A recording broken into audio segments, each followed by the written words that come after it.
It is said that the human body can live to about 120 years, but all our lives we eat wrong. I am not healthy because I'm strong. I am strong because I'm healthy. And there's a difference. I do a third and last workout each week to work accessory muscles for the purpose of greater improvement in the major compound movement exercises done in the previous 2 workouts of each week. So really, this workout is optional. In fact, you can do very well with only the 2 previous workouts. And for beginners, just 1 total body workout per week is all you need. And if done right, all you may ever need, provided you do a few other activities through the week. There's a strict way to do this exercise. This is not that way. This is pulling to work on the inside of my bicep, as you can see, and sometimes I go lighter and use stricter form. But in this I'm accelerating the weight and going through the full range with a twisted wrist and pulling it just on the inside. Bicep has 2 heads. I'm kind of hitting the inner one.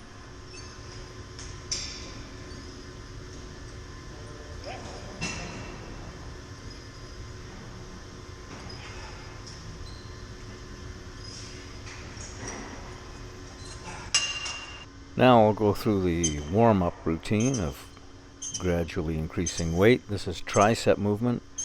Try to be reasonably strict by keeping your upper arms in one spot. As it gets heavy, you may end up moving around a little bit because you end up struggling to keep your balance sometimes as well as it gets heavy. And so the triceps are used in the pushing movements, the pressing movements of the big compound exercises, like the bench press and dips and all that. And the biceps are used in the pulling movements. This is just a way to isolate them to improve those big compound movements. And the reason why you can do this twice a week, or your biceps and triceps are involved twice a week, because they're smaller and they recover faster. So if you want to improve your presses and your pulls, you can attack the biceps and triceps on the same week, just after a bit of a rest, and they'll recover for the first of the next week. I do different forms, like I use dumbbells, hammer curls, and but today I'm doing all cable work for the arms. So now this is more of the outer bicep as opposed to the inner one that I was working with the individual cable. What I like about the cable curl, especially if you have enough weight where you can lean back, is at the top of the curl you're getting the same resistance as you do all the way along, while where you're using a free weight barbell curl, it gets much lighter at the top because you're not fighting gravity as much.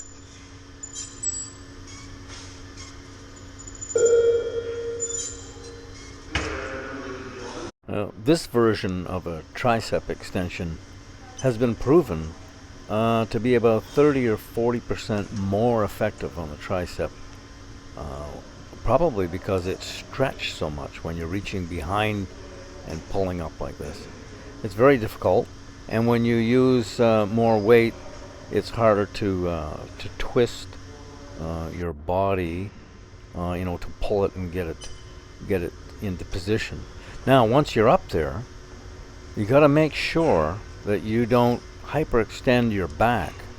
So what I tend to do is do a tight, like, hip thrust in my position, where I tuck my buttocks in and kind of press my hips forward and lock them there, so I don't have an arch in my back. Otherwise, you'll get a sore back for sure.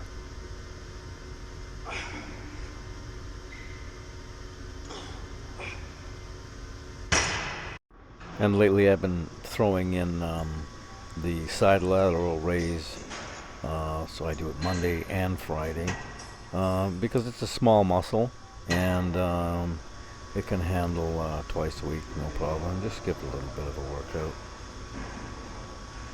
And the same thing for calves. I just throw it in twice a week and just do a little bit. It's a slow muscle to grow, so it takes years just to get a little bit out of it, but I throw it in. I don't have much confidence when it comes to jumping. It's not something that I've done much of since I was like a young teen or something. I didn't play sports that involved a lot of jumping.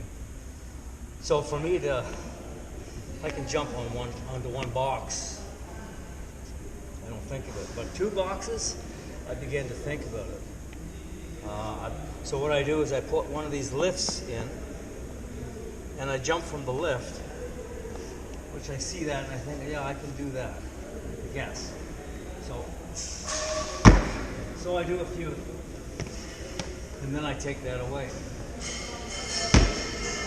It's nice to see yourself in the mirror. You can see how much you're clearing by. Okay. So then I do what I. Oh. Now this is funny, because what I intended to do was put this piece down, move it aside, and then jump onto the slightly increased height of 2 boxes.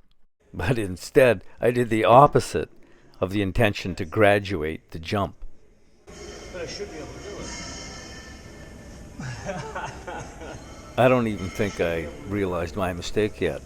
Perhaps I need some brain exercise. Once you do it, it's not too bad.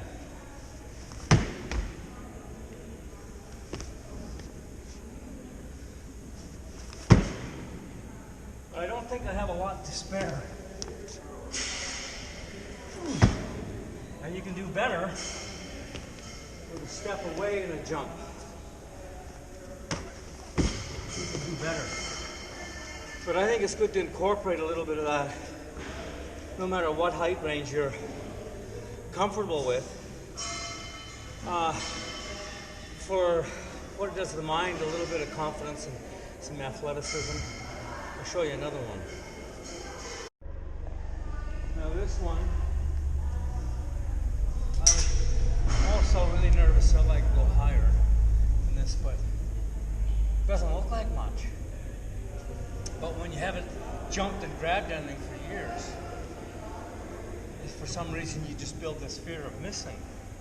So the ones I wanted to use go a little higher than this, and they're all in use. So I'll just use this one. But what my son said is just jump up and touch it. Don't try and grab it. So you can see it's not much of a jump, really. So you look at it and grab it, then you should hang. Try and relax your shoulders. If it hurts, then if it hurts too much, let go. But if it hurts, it's stretching, and it can be very good for your shoulders. And your back, actually. And after the stretch, when you let go and come down, it's a bit uncomfortable. It just takes a little bit of time to get your shoulders to accept that they're not being stretched anymore. And that's it. That's the end of the week. Recover on the weekend and come back on Monday, hopefully stronger and feeling better. Thanks for joining me. The next videos that will follow will most likely be more of diet, supplements, some blood work, that type of thing. If you feel like making a friend request on Facebook, please do.